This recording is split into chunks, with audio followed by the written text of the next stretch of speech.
let us tour to Jingdezhen China Ceramic Museum. Jingdezhen China Ceramic Museum is the first large-scale ceramic art museum in China.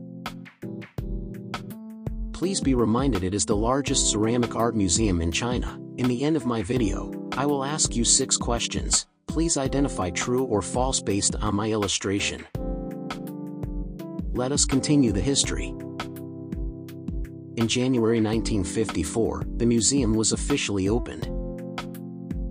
When time comes to 2015, the new museum was officially opened in October. It covers an area of 59,000 square meters, a construction area of 32,000 square meters, and an exhibition area of more than 3,100 square meters. The museum has a collection of ceramic products of various historical periods since the Neolithic period, in addition to the collection of a great many foreign porcelains. Jingdezhen refined ceramic products in modern and contemporary times are unique to Jingdezhen China Ceramic Museum, providing the most reliable material for the study of ceramic history and culture. Okay, let me remind you the time point, since the New Stone Age. The museum collects nearly 40,000 pottery and porcelain masterpieces in different historical periods, among which there are about 500 national precious cultural relics, including Jingdezhen representative types in its 1,000-year porcelain-making history. Let us take a look at the construction shape of the Jingdezhen China Ceramic Museum. The shape of the building looks like a big bowl. Let's look at the most representative type of ware in Jingdezhen, which was called Qingbai porcelain in Song Dynasty. It was a translucent and jade-like type of porcelain with a bluish-white glaze. Decoration was only made by delicate carving. Good, let me summarize the point. Qingbai porcelain is the most representative type of ware. However, the new change was coming. The decoration was totally different in the Yuan dynasty as China's porcelain entered into the age of colored porcelain with the invention of blue and white porcelain. The blue and white porcelain was one of the most impressive porcelain types.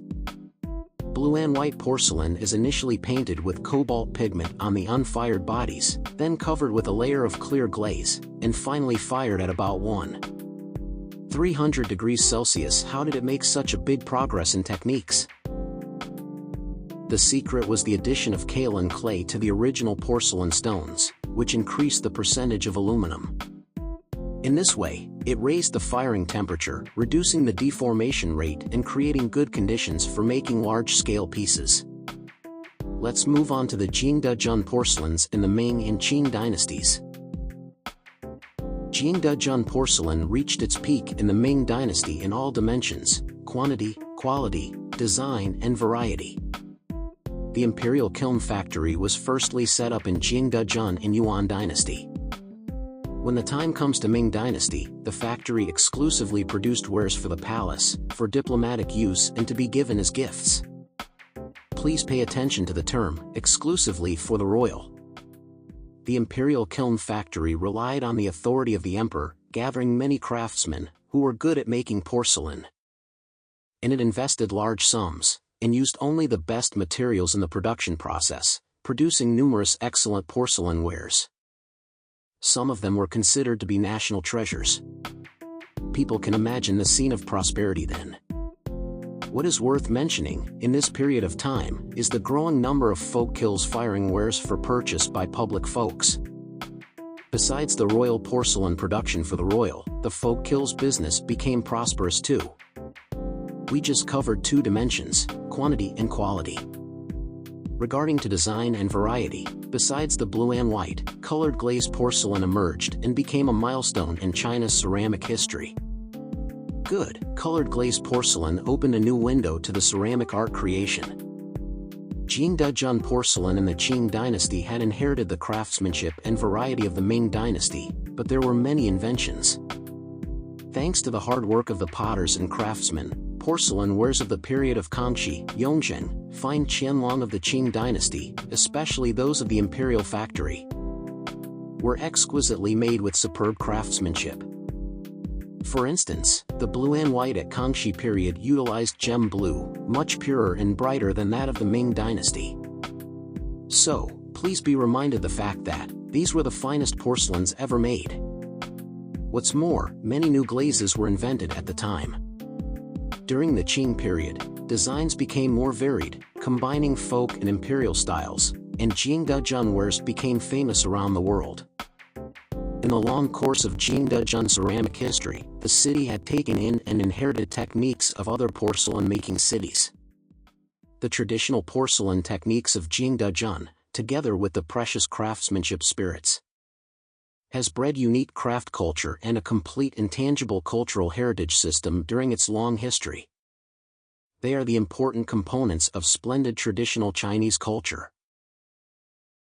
Okay, let us summarize our tour and ceramic development of Chinese ceramics. Chinese art form has been developing since the Neolithic period.